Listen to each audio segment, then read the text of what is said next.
Welcome to my Lasso podcast. Let's get into it.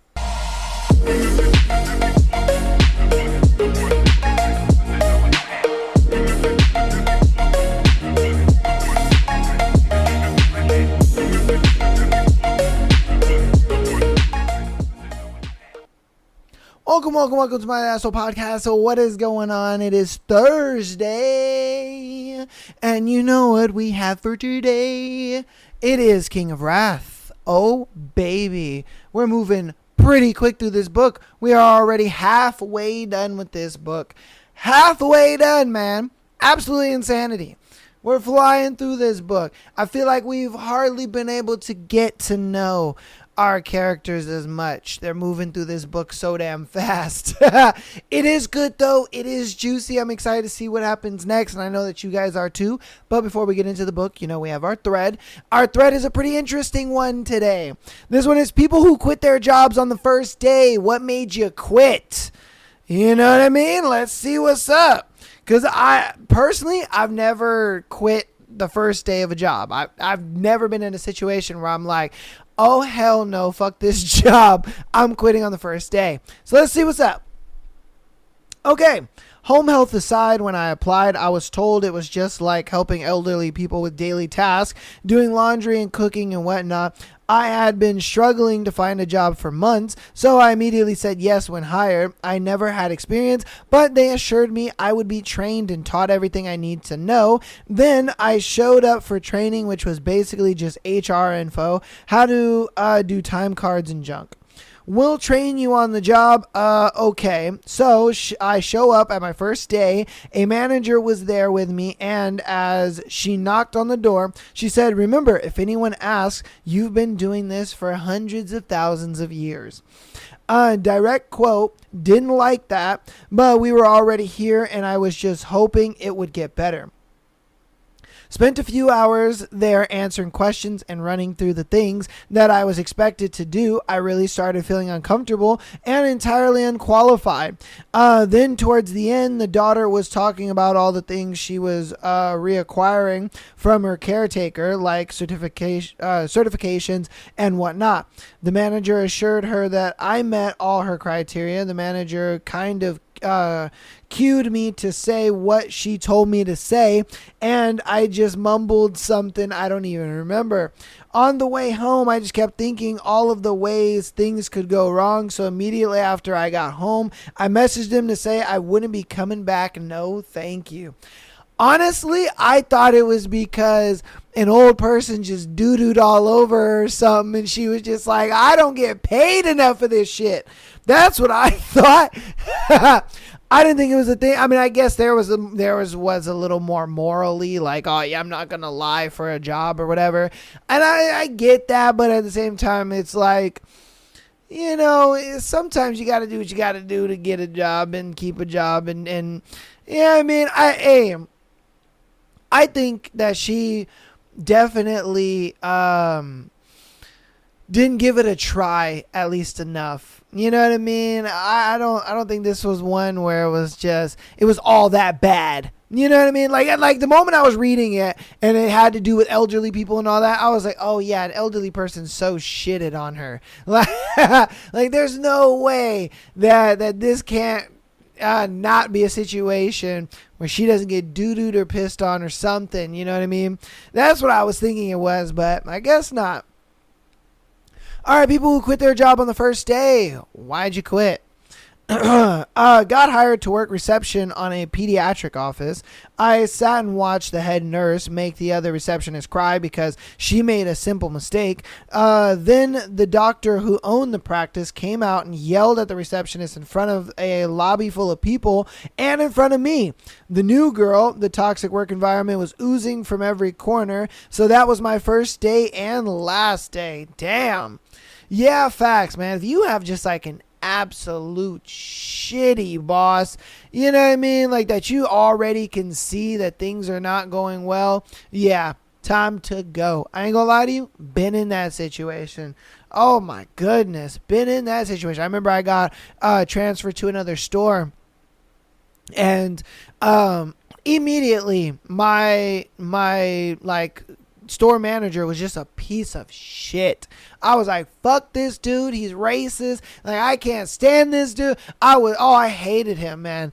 Oh my God. I was so glad to get up out of there. And then I remember I came back to the store and I was just like, hey, what's up? Because the promotion that I was going for at that time, he tried to like stop it.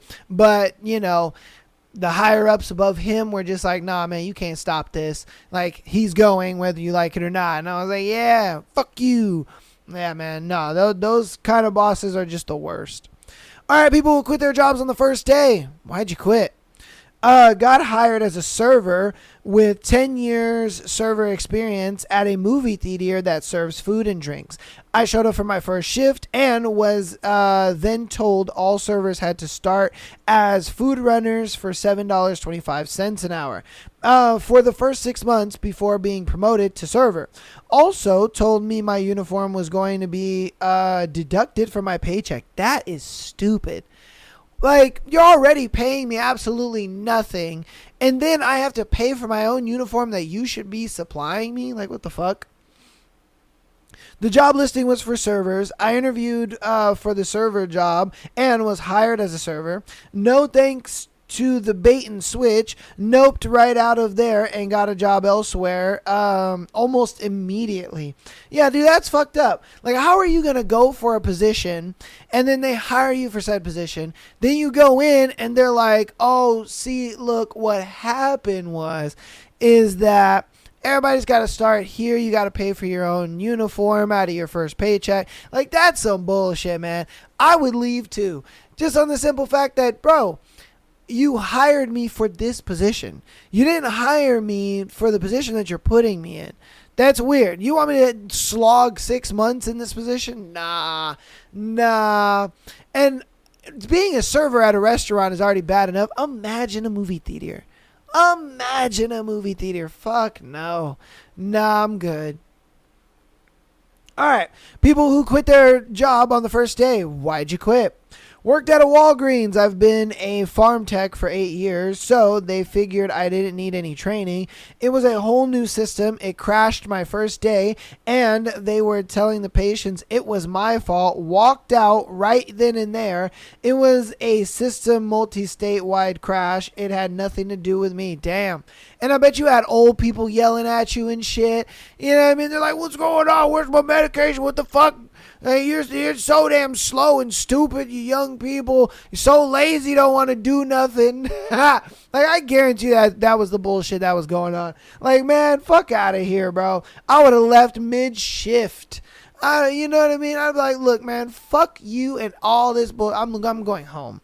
Going home. All right, people who quit their job on the first day. Why'd you quit? First thing in the morning on my first day, she instantly started yelling at me. Literally just walked in on time. So 4 more hours of her shit, and I quit at lunchtime. So amazing how quick her tone changed when I told her I was quitting. Fuck you, Stella. Oh, that's crazy. All of a sudden, she's like, wait, no, what's going on? Why are you leaving? What's going on? What can I do? Like, bitch, did you not see what happened the last 4 hours? Like, no. Get out my face with all that shit. You know what I mean? You had a good one, and you lost a good one. Get the hell out of my face. People who quit their job on the first day. Why'd you quit? With the onboarding paper, the owner wanted me to sign a non-complete agreement that was absurdly broad that basically said that I couldn't work in the entire industry or related industries for a year. I was only 19 at the time and didn't understand how absolutely unenforceable this was, but I wasn't going to sign anything that I couldn't in good faith agree with. Guy was like, sign it or leave. I left. What the fuck?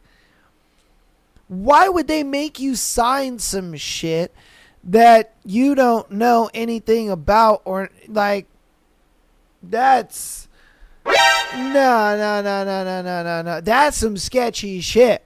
Because imagine if you sign that and they're just like, oh yeah, now you can't quit for like the next year or whatever. Like you're locked in, you're stuck. You got to do whatever bullshit we want you to do, or else we can take you to court and sue you or some shit. Like, bruh, nah, man, that's crazy. No, thank you, man. Okay, people who quit their job on the first day. Why'd you quit? The boss/owner spent the first 2 hours completely shitting on everyone who worked for her, past and present. I was exhausted just listening to her complain about literally everything. Zero good things to say. So I told her this wasn't going to work out and I left. Took her a month to pay me $30, but you betcha I hounded her for it. That's crazy. It's funny because someone commented, is her name Stella because of the previous one? That's funny. That is funny as hell. Oh my God.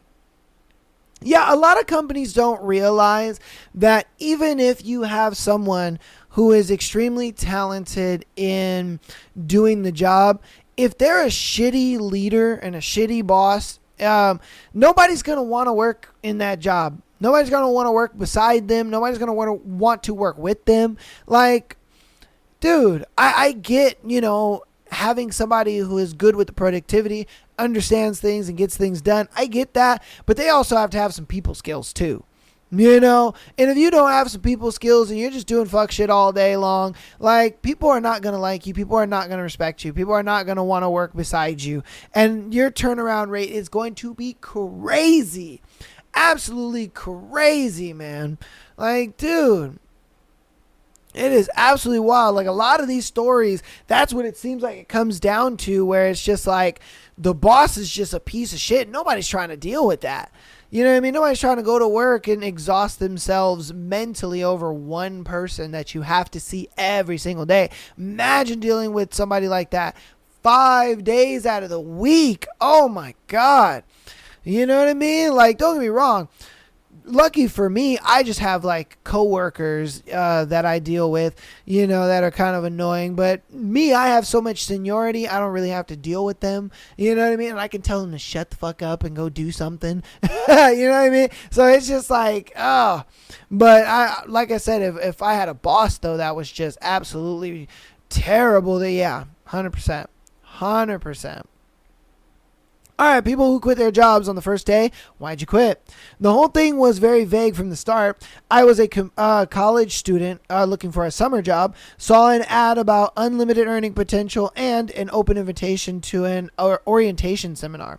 Showed up to the seminar. This dude in a cheap suit started showing slides of Ferraris and big houses, asking if we wanted to be rich, blah, blah, blah. Turns out we were going to sell vacuums door to door. Basically, this dude would place a little coupon for 2 free large bottles of Pepsi in the newspaper. They just had to call a number and agree to watch a sales demonstration at their home address in order to get the Pepsi.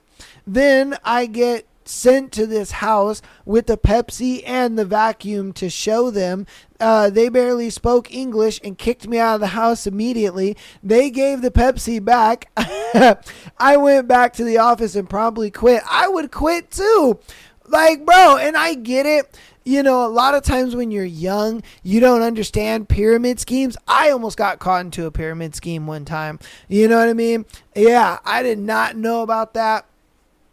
It was the whole, you go to door and you sell the catalogs and all that shit. And, if you get a friend to do it with you, then it's like you're making double the money and all that kind of stuff. Yeah, they sound so enticing, especially when you're young, you don't really know anything. And then when you realize what it actually is, you're like, oh, no.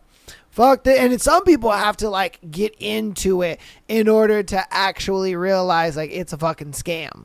You know what I mean? It is a huge scam. Nah, man. Pyramid scams are the worst. They're enticing. I ain't gonna lie to you. They sound enticing, but trust me, they are scams. Oh my goodness. People who quit their job on the first day. Why'd you quit?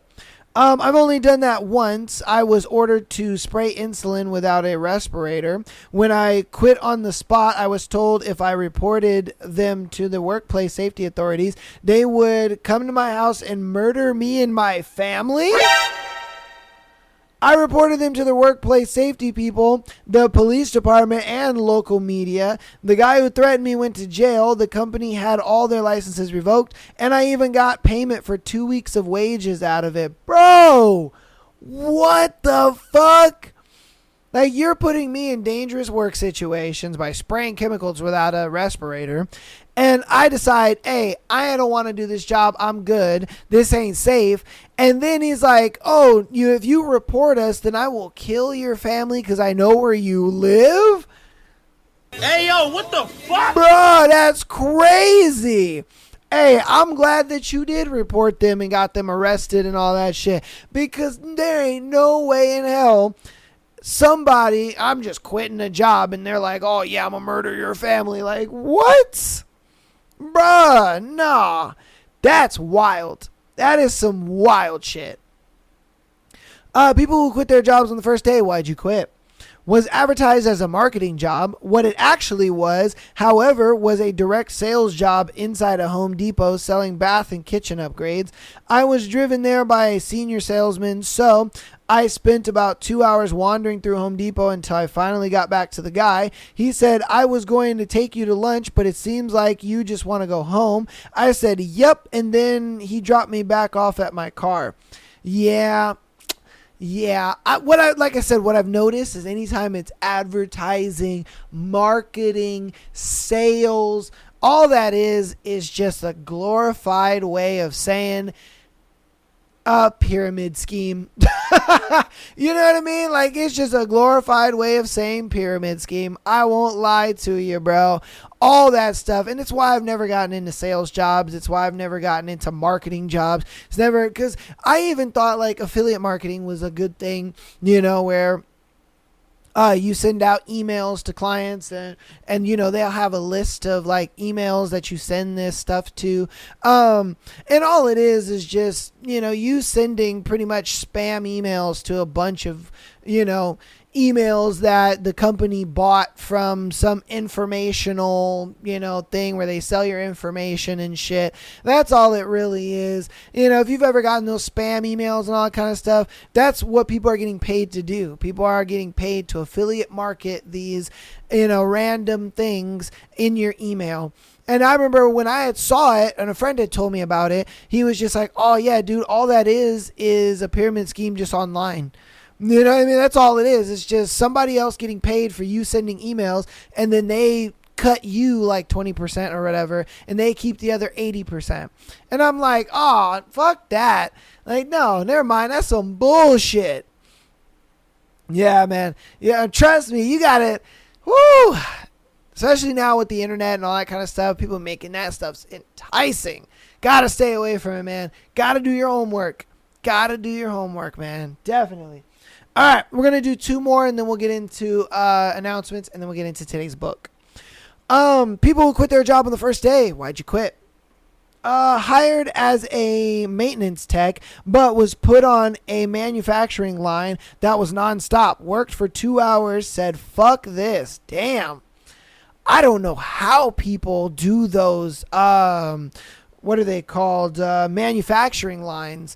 Dude, there's no way I could do some shit like that where literally things are just coming down a conveyor belt and you put it together and then you set it down and then put it together, you set it down, put it together, set it down, and you just keep going and going. There's no way I could do that shit. That's some Chinese slave work right there. Oh my goodness. And then I'm surprised that some companies are still doing that. Like, bro, there's robots, right? Like, robots will take care of that and deal with it and do it. And what the fuck are we doing here? That's crazy, man. Yeah. And that's another one of those scenarios where he thought he was just going to be like maintenance, He's going to go around fixing conveyor belts, fixing machines. But then they were like, nah, that's not really what your job is going to be. That's crazy. All right, this will be our last one. People who quit their jobs on the first day, why'd you quit? In the interview, the VP said that the company is a family-owned.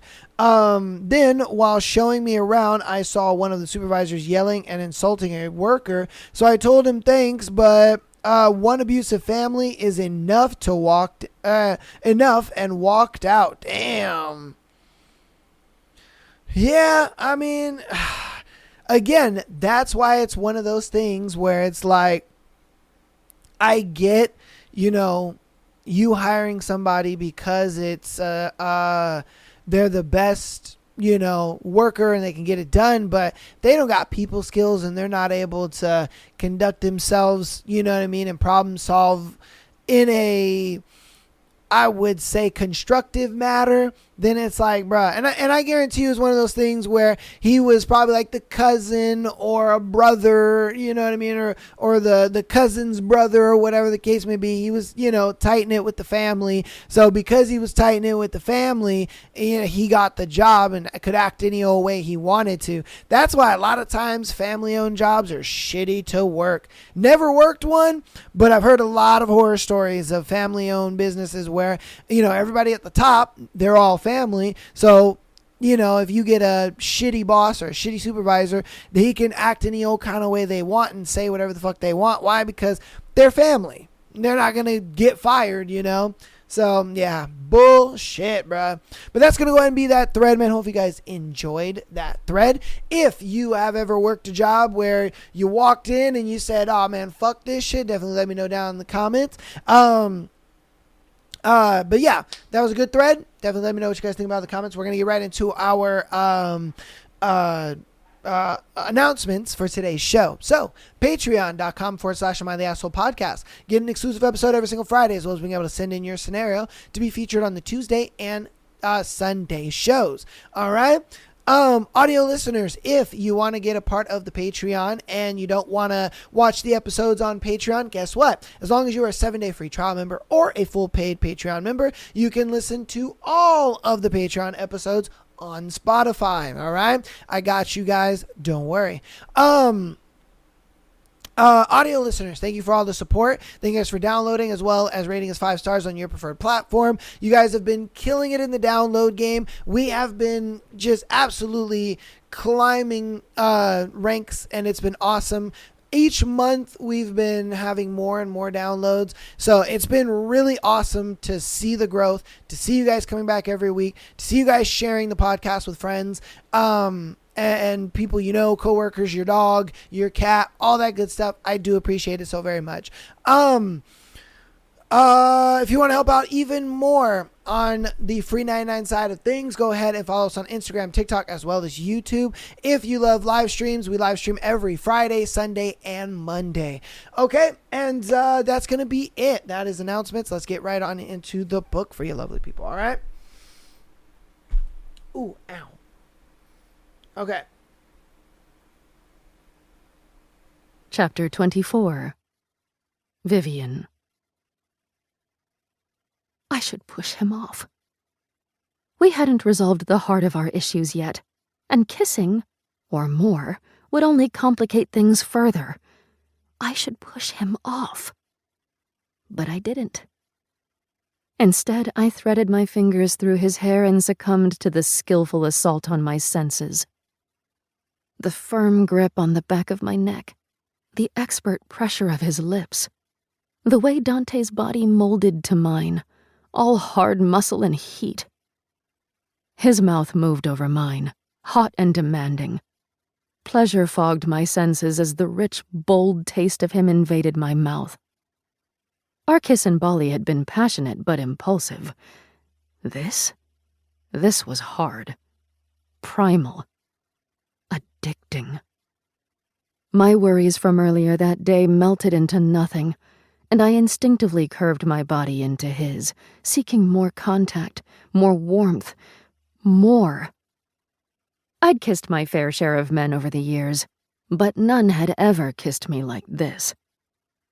Like they were a conqueror hell-bent on breaching my defenses. Like they were trapped in the desert and I was their last hope for salvation. A soft gasp escaped when Dante hooked my legs around his waist and carried me out of the room without breaking our kiss. Blurry glimpses of gilt-framed paintings and golden wall sconces passed through my peripheral vision as he navigated us through the maze of hallways. When we reached his room, he kicked the door shut behind us and set me down, his breath as ragged as my own. Under any other circumstances, I would have savored my first time in his private sanctuary, but I caught only the faintest impression of expensive oak and charcoal before his mouth was on mine again. I pushed his jacket off his shoulders while he unzipped my dress. Our movements were frantic, almost desperate, as we tore our clothes off. His shirt, my bra, his pants. They fell away with tugs and pulls, leaving only heat and bare skin behind. We broke apart so Dante could roll on a condom, and my mouth dried at the sight before me. I'd seen him shirtless in Bali, but this was different somehow. His body was sculpted with such perfection I half expected to find Michelangelo's signature lurking on one of his chiseled abs. Broad shoulders, muscled chest, bronzed skin, and a faint dusting of black hair that tapered down to... Oh, God. His cock jutted out, huge and hard, and the mere idea of it inside me sent twin frisons of apprehension and anticipation spiraling through my stomach. There was no way he'd fit. It was impossible. When I finally dragged my gaze back up to his eyes were already focused on me, dark and smoldering with banked heat. A molten flame dripped down my spine when he spun me around so his erection dug into my lower back. A full-length mirror hung on the wall opposite us, reflecting my bright eyes and flushed cheeks as Dante palmed my breasts, gently squeezing them and rolling my nipples between his fingers until they stiffened. Lust, anticipation, and a hint of embarrassment pooled in my stomach. Watching him explore my body, his touch almost arrogant in its lazy assuredness, was somehow more intimate than actual sex. You shouldn't have let him touch you, Miyakara. Dante's soft voice sent shivers over my skin a second before he pinched the sensitive peaks. Hard. I instinctively jerked at the jolt of pain and pleasure. I didn't. My reply melted into a breathy sigh when he dipped a hand between my legs. Do you want to know why? He continued, as if I hadn't tried to respond. My teeth dug into my bottom lip. I shook my head, my hips bucking as he pressed his thumb against my clit. Because you're mine. His teeth scored my neck. You wear my ring, you've come on my face and hand, you live in my head all the fucking time, even if I don't want you to. His palm slid to my hip, where his fingers dug grooves into my skin. And God, I want to punish you for driving me so damn crazy every single day. I didn't get a chance to fully register his last sentence before he slammed into me and tore a cry from my throat. I was so wet he slid in without much resistance, but the sensation was so sudden and intense I clenched without thinking. He hissed out a breath, but he didn't move until my body acclimated to his size and my whimpers of discomfort faded. Only then did he pull out and push back in. Slowly at first, then faster and deeper until he set a rhythm that made my knees buckle. All thoughts vanished from my mind as he hammered into me so deep he hit spots I didn't know existed. My eyes fluttered closed, only to fly open again when a hand closed around my neck. Open your eyes. Dante growled. Look in the mirror when I'm fucking you. I did. The sight that greeted me was almost enough to tip me over the edge. My breasts bounced with each thrust, and my eyes were glassy with lust and unshed tears as he wrung every ounce of pleasure from me. An endless stream of moans and whimpers poured from my half-open mouth. I didn't look like the good, respectable girl I'd been raised to be. I looked wanton and needy and ravished beyond comprehension. My gaze locked with Dante's in the mirror. You like this? he taunted.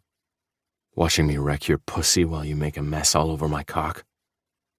My lungs couldn't get enough oxygen for me to respond with anything other than a strangled noise. The fucking was too intense, and all I wanted was for him to keep going, to push me further and further until I crashed over the cliff looming ahead. I'm the only one who gets to see you like this. His voice turned harsh. You Thrust. are Thrust. my Thrust. wife. The force of his fucking increased with each word until the last plunge pitched me forward. If not for his hold, I would have collapsed on the floor. I'm not your wife yet, I managed over the thundering of my heart. Dante's grip tightened around my throat. Maybe not, He said darkly. but you are mine. You asked if it was still just business. He dragged his cock out slowly, letting me feel every inch of him, before slamming it back in. Electric sensations shot through me, turning my body into a live wire. Does this feel like business? No, it didn't. It felt like hope. It felt like desire. It felt like ruin and salvation all in one. Dante's pace slowed, but the power in each thrust remained vicious. Still, his next words contained a shadow of vulnerability that took what was left of my breath away. You don't know what you do to me. The rawness of his voice matched the desire in his eyes. Dark and fathomless, and so visceral I felt it in my bones. It was that look and those words, spoken in that voice, that finally tipped me over the edge. I came with a sharp cry, my body shuddering around his. He followed soon after, his cock pulsing inside me until we were both spent and gasping for air. We held on to each other, our breaths gradually evening in unison as we came down from our highs. Look at us, Miyakara. Dante's soft command brushed against my skin. I did. Our reflections stared back at us, dazed and slick with sweat. His arms wrapped around me from behind, and his cheek pressed against mine as our gazes connected in the mirror. Something that was both ache and fullness tugged at my heart. What we'd had wasn't soft, emotional sex, at least not on the surface. But beneath the rough hands and filthy words, a storm of emotions had blown through and upended our entire relationship. 6 months of pent-up frustration, lust, anger, and everything in between, all unleashed in one night. I wouldn't know the aftermath until morning. But I knew there was no going back to the way things used to be. Chapter 25. Vivian. The early morning light cast soft shadows on the floor. Stillness weighed heavy in the air, and every movement sounded too loud as I inched my way off the mattress.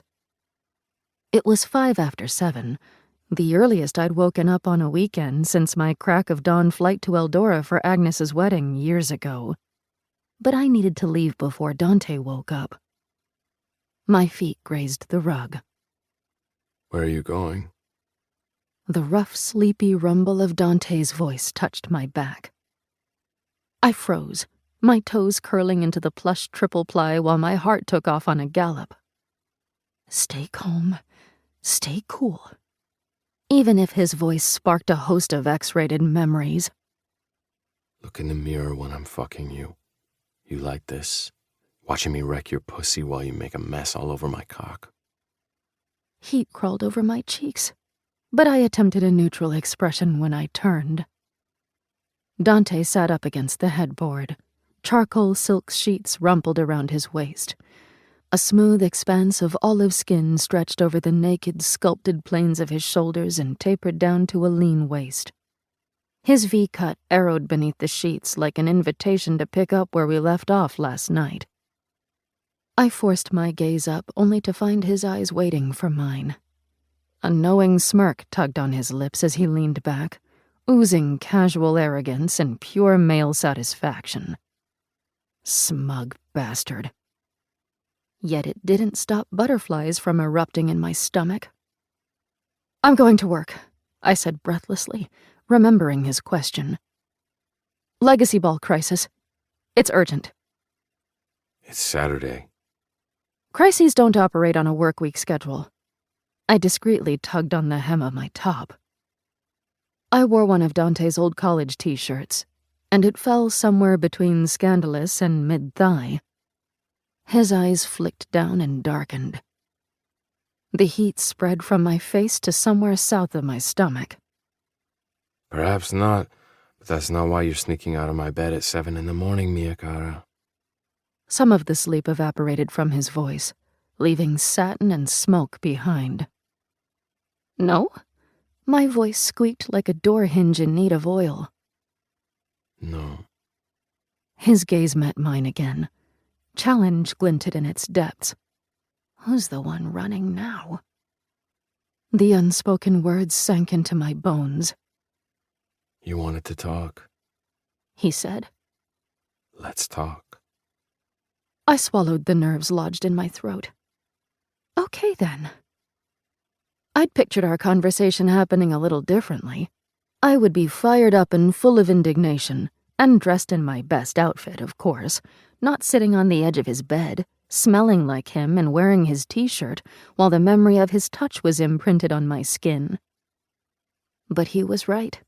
We needed to talk, and there was no point in delaying the inevitable. I addressed the elephant in the room first. Heath came over last night because he said I texted him about wanting to get back together. A shadow crossed Dante's face at the mention of Heath, but he didn't interrupt. I didn't. Well, I amended my statement. He showed me his phone, and there is a text that looks like it was from me, but I never sent it. Maybe it was a prank or a hack. I don't know, but it doesn't matter. My answer to his proposal hasn't changed since the last time we spoke. He refused to accept that, and we went back and forth for hours until you showed up. I should have kicked Heath out long before Dante came home. However, I'd never quite gotten over my guilt for how my parents treated him when they found out about our relationship. Vivian is a Lao. She's meant to marry someone great, not a so-called entrepreneur with a company no one's heard of. You are not good enough for her, and you never will be. 2 years later, the memory of my father's harsh words still made me wince. Did you say no because you no longer have feelings for him, or because you feel obligated to keep our arrangement? Dante's face was unreadable. Does it matter? We're getting married either way. I threw his words from last night back at him. His mouth tightened. I wouldn't ask if it didn't. Yet you haven't answered my question about whether this is still business. Dante had indirectly admitted it wasn't last night, but I took anything anyone said during sex with a grain of salt. His lips parted on a sardonic breath. How many times are you going to make me say it? Just once, I said softly. He regarded me with dark, hooded eyes. The clock ticked with deafening precision, and my soft cotton t-shirt suddenly felt too heavy. Business would be staying in California and celebrating a deal I'd worked a year on instead of rushing back to see you. He finally said, his voice low and loaded with gravel. Business would be completing my DC trip instead of waking my pilot up for a last-minute flight home. In all my years as CEO, I've only cut a work trip short twice, Vivian. And both those instances were because of you. A wry twist of his lips. So no, it's not just fucking business anymore. The butterflies took flight again, soaring so high the velvety tips of their wings brushed my heart. I grasped for an appropriate response before I settled on the only word that came to mind. Oh. Ironic amusement ghosted through his gaze. Yes, oh. He said dryly. Your turn, Miyagata. Why did you say no to Heath? His tone was lazy, but there was nothing lazy about the way he watched me, like a predator locked on its prey, his muscles coiled with tension. Because I don't have romantic feelings for him anymore, I said, my voice soft. And because I might have them for someone else. Now that the emotional shock from last night had cleared, I realized my conversation with Heath had provided some much-needed clarity. Once upon a time, I'd loved him, and I felt guilty for the way things had ended between us. But it had been 2 years. I wasn't the same person I'd been when we dated, and I hadn't felt anything except surprise, sadness, and a bit of annoyance when we talked. All this time, I thought I'd missed Heath, but I missed the idea of him. I missed having a partner. I missed being loved and being in love. Unfortunately, I could no longer find those things with him. The morning sunlight filtered through the curtains and gilded Dante's face, casting soft shadows beneath his brow and cheekbones. He was so still he resembled a golden sculpture in repose, but the air sparked like dry kindling. It's not just business for you. I forced back the uprising of nerves in my stomach. And it's not just duty for me. The air turned dense, heavy with meaning. A faint car horn sounded dozens of stories below, but we didn't look away. Good. The rough sound brushed my skin with startling intimacy. My pulse drummed in my ears.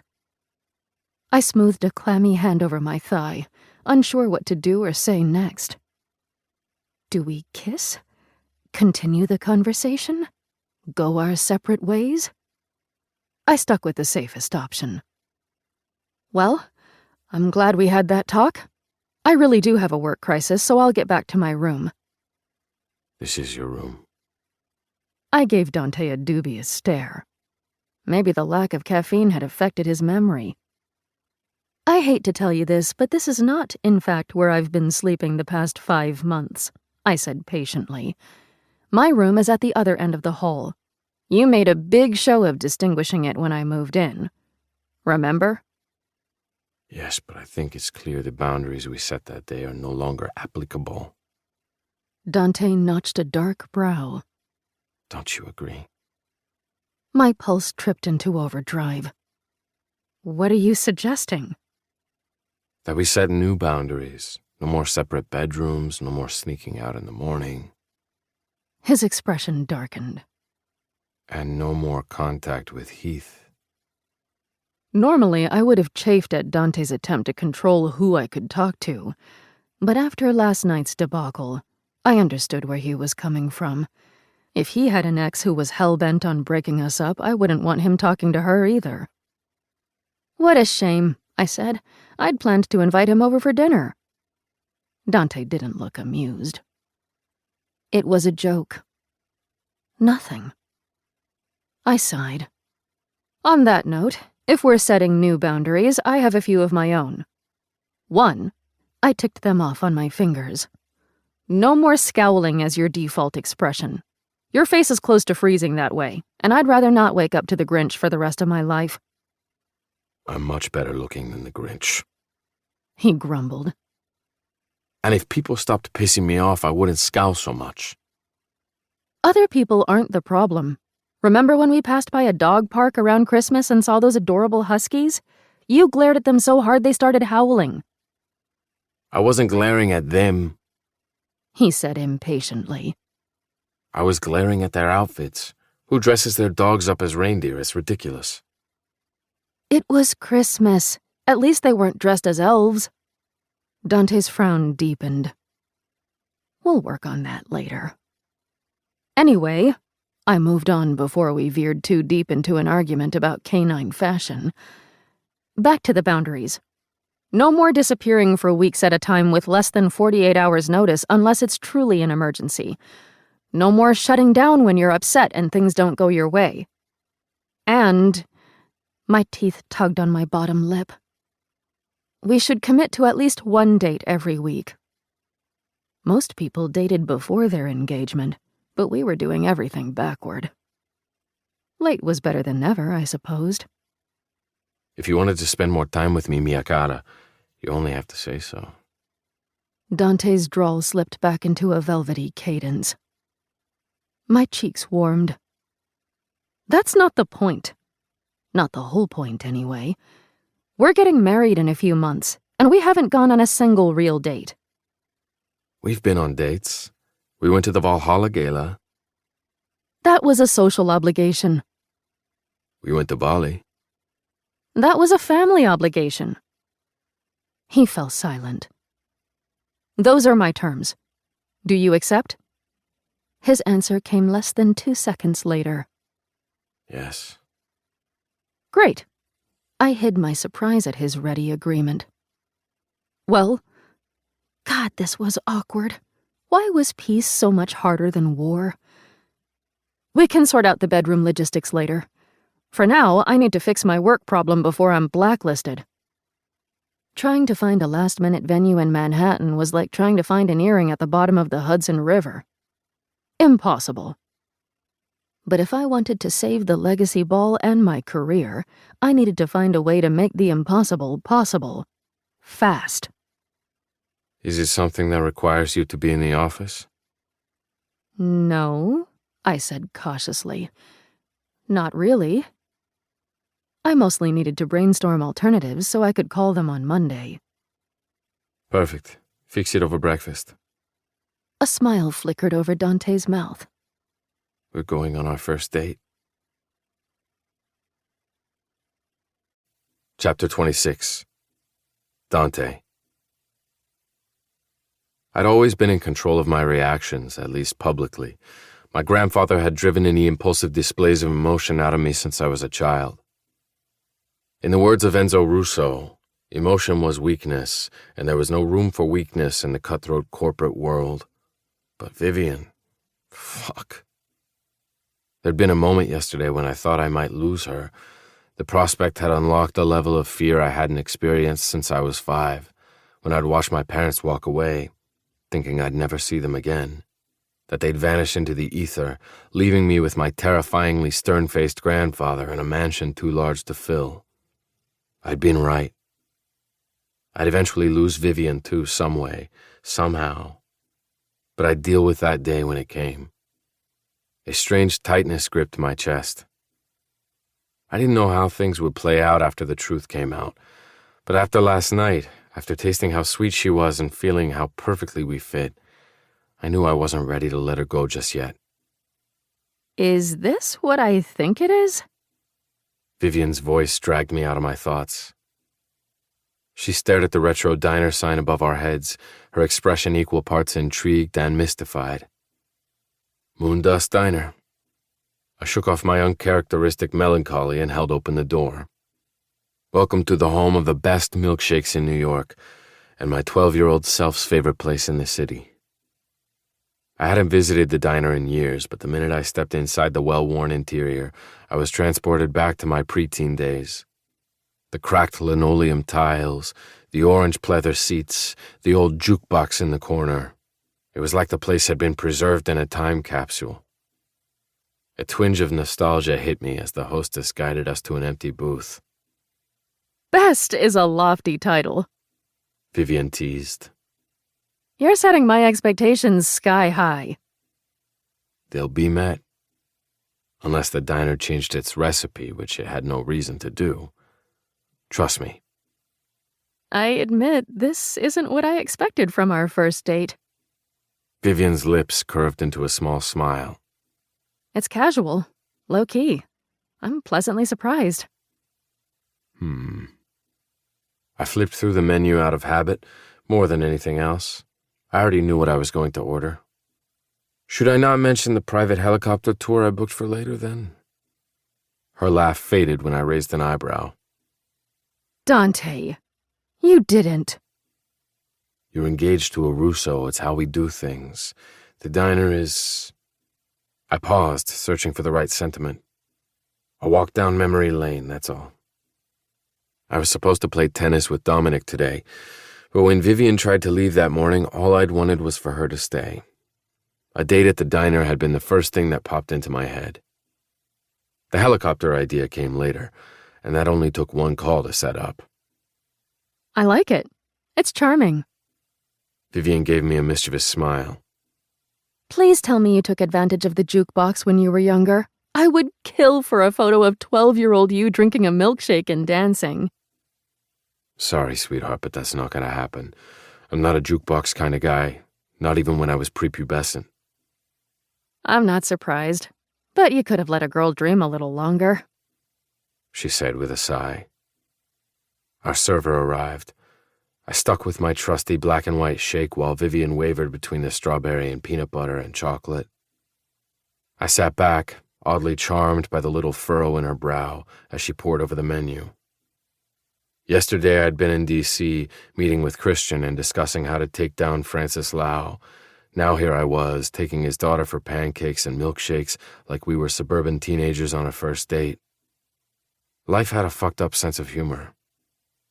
Vivian finally decided on the strawberry, and I waited until our server left before I spoke again. What's the work crisis you mentioned earlier? This time Vivian's sigh was heavier. The original venue for the Legacy Ball got flooded. She gave me a quick rundown of what happened, her shoulders growing increasingly tense the longer she spoke. It was a shitty situation. Venues of that size and caliber booked out months, if not years in advance. Finding one at this late date was like trying to find a lake in the desert. Did you try the museums? I asked. Places like the Met and the Whitney regularly hosted charity galas and balls. Yes, their calendars are full. I could make a call, free up a spot. No. Vivian shook her head. I don't want to put anyone else in the same spot I'm in by making the museum cancel on them. Typical Vivian. I wasn't sure whether to be impressed or exasperated. The New York Public Library? I suggested. Also booked. Apparently all the usual suspect hotels were also out. I rubbed a thumb over my bottom lip, thinking, you could host it at Valhalla. Vivian's eyebrows winged up. They don't allow outside events. No, but the Legacy Ball is extremely prestigious. Most, if not all, members will be there. They'd consider it if I asked them. The managing committee would throw a fucking tantrum about it, but I could convince them. Maybe. I can't ask you to do that, she said warily. She wasn't a member of the club, but she lived in our world. She knew payment for things like these came in the form of favors, not money. And sometimes the favors cost more than anything money could buy. It's not a big deal. I could handle the management committee and anything they threw at me. It's a huge deal. Vivian, I said, I'll handle it. The committee required a unanimous vote to approve all decisions. I was a yes. Kai would likely say yes. That left 6 more people to convince. I had my work cut out for me, but I'd always appreciated a good challenge. Vivian scraped her teeth across her bottom lip. Fine, but I'm looking into alternatives anyway. Valhalla will be the last resort. Don't let anyone else from the club hear you say that, or you really will be blacklisted. Even I won't be able to save you from 99 bruised egos. Noted. Her laugh settled somewhere deep in my chest before it faded. Thank you, she said, her face softening. For offering to help. I cleared my throat, my face oddly warm.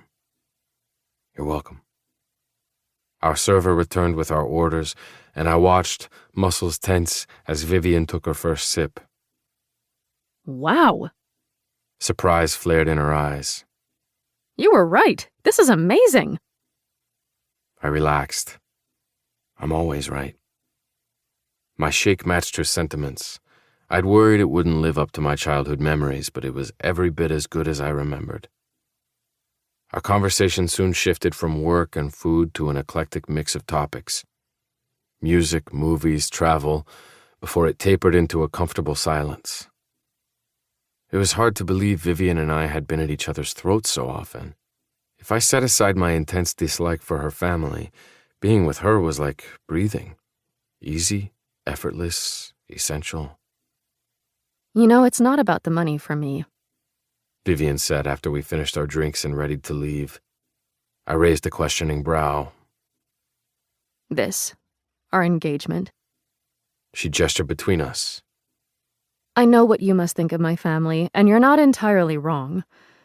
Money and status mean a lot to them. Me marrying a Russo is, well, it's the ultimate achievement in their eyes. But I'm not my family. She twisted her ring around her finger. Don't get me wrong. I like nice clothes and fancy vacations as much as the next person. But marrying a billionaire was never my end goal in life. I like you because of you, not because of your money. Even if you piss me off sometimes. She added wryly.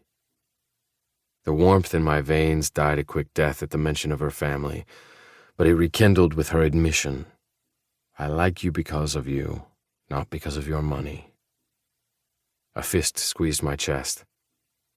I know, I said quietly.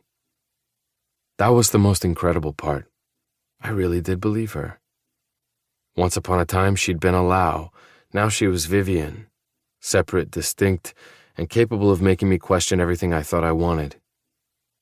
Self-preservation told me to keep her at arm's length. We were heading toward an inevitable collision, and our new boundaries wouldn't mean shit once the truth about her father came to light. But I'd tried distance, and all it had done was make me want her more. Her laughs, her smiles, the sparkle in her eyes when she teased me, and the fire in her replies when I pissed her off. I wanted all of it even when I knew I shouldn't. My head and heart waged civil war against each other, and for the first time in my life, my heart was winning. For the next week, Vivian and I settled into our new dynamic. She moved into my room, I made it home for dinner every night, and we tested the waters the way swimmers would after a storm, with equal parts hope and caution. The transition wasn't as difficult as I'd expected. I hadn't had the time or inclination to date properly in years, but being with Vivian was as easy and natural as returning home after a long journey. There was just one more pit stop I needed to make. I leaned against my car and watched Heath exit his Upper West Side rental with a duffel bag slung over his shoulder and white gauze swathing his nose. He looked worse for wear, but if I'd had my way, he would have suffered more than a simple broken nose. You don't want to marry Dante. We both know that. You're only with him because of your parents.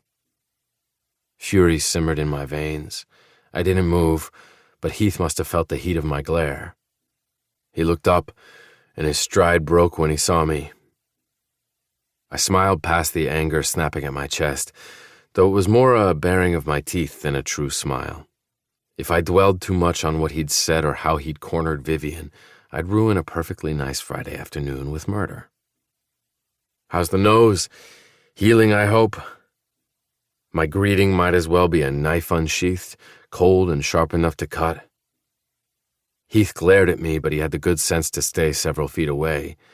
According to my team, he was in town for business meetings and scheduled to fly back to California that night. I can still sue for your assault, he said, his body language nowhere near as brave as his words. His knuckles were white around the strap of his duffel bag, and his feet shifted continuously like he was preparing to flee. Yes, you can. I pushed off the car. I rarely drove myself in the city since parking was a bitch, but I wanted to keep today's meeting between me and the asshole in front of me. But you won't. Heath stiffened when I walked toward him, my pace slow and leisurely. I stopped close enough to see the quarter-sized pupils darkening his eyes. Do you want to know why? I asked softly. His throat worked with a swallow. Because you're a smart man, Heath. What you did in my penthouse was dumb, But you had enough brains to scale your company to where it is today. You wouldn't want anything to happen to it before the big IPO, would you? Heath's knuckles tightened further. Are you threatening me? No, I'm advising you. I clapped a deceptively friendly hand on his shoulder. Threatening you would be warning you to stay the fuck away from Vivian if you value your life. My voice remained soft, vicious. I told you last week, and I'll tell you again. She's my fiancée. If you step foot near her again, if you so much as breathe in her direction. Pain lanced across his face when I squeezed his shoulder. I will burn you, your house, and your entire fucking company to the ground. Understand? Beads of sweat formed along his hairline, despite the wintry chill. The street was quiet, and I could practically hear the fear and resentment thickening his labored breaths. Yes, he gritted out. Good. I released him and stepped back. See, that's what I would say if I were threatening you, but we won't get to that point, will we? Because you'll stay in California, have your nice IPO, and lose Vivian's number the way a smart man would. His jaw tightened. Now, I checked my watch. I would stay and chat longer, but I have a date with my fiancée. Dinner and a sunset sail, her favorite. I walked off, leaving a fuming, speechless Heath on the sidewalk. I waited until I reached Fifth Avenue before I called Christian. He was the little shit responsible for the Heath mess, and it was time he cleaned it up. Just wait until my IPO, okay? Postpone the wedding. My simmering anger reached a full boil. I'd kept a lid on it earlier for Vivian's sake, since I didn't want to ruin our new relationship by hospitalizing her ex.